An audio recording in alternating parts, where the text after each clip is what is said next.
I'm Linnaea Jasiuk.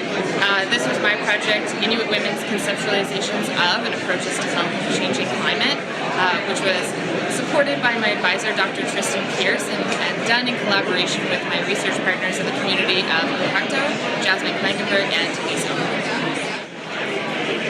So this research was really born out of the acknowledgement that climate change is happening and that there will be significant impacts on human health globally.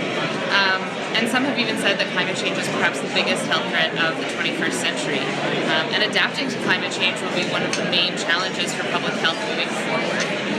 It's acknowledged that because climate change is happening faster in the Arctic than other parts of the world, and because of the close relationship that Inuit maintain with the environment, that they'll be especially sensitive to those health effects.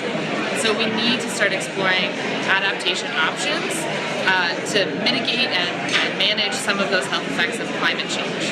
But it's also acknowledged that health behaviors, health outcomes, as well as the experience of climate change is differentiated by gender.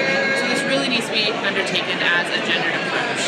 So I did that by looking at Inuit women's conceptualizations of and approaches to health in the context of a changing climate.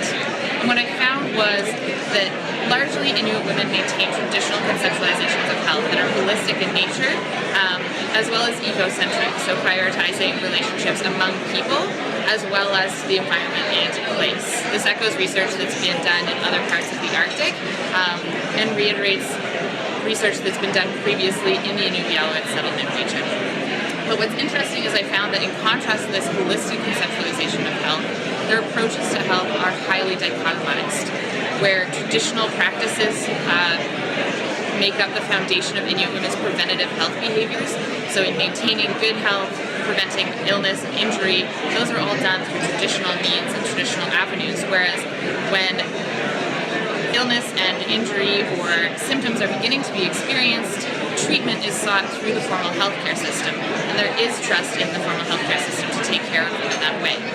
However, it's further dichotomized along lines of parts of the self and parts of health. So traditional practices are relied upon for mental, emotional, and spiritual care, whereas the formal healthcare system is relied upon predominantly for physical treatment of symptoms being felt physically within the body, and very few women reported using it for mental and emotional care and well-being. So as we move forward and as climate change begins to impact Inuit women's health, if we are to initiate adaptation interventions at the preventative end of healthcare, those should be rooted in traditional conceptualizations of health and traditional practices for sustainable and effective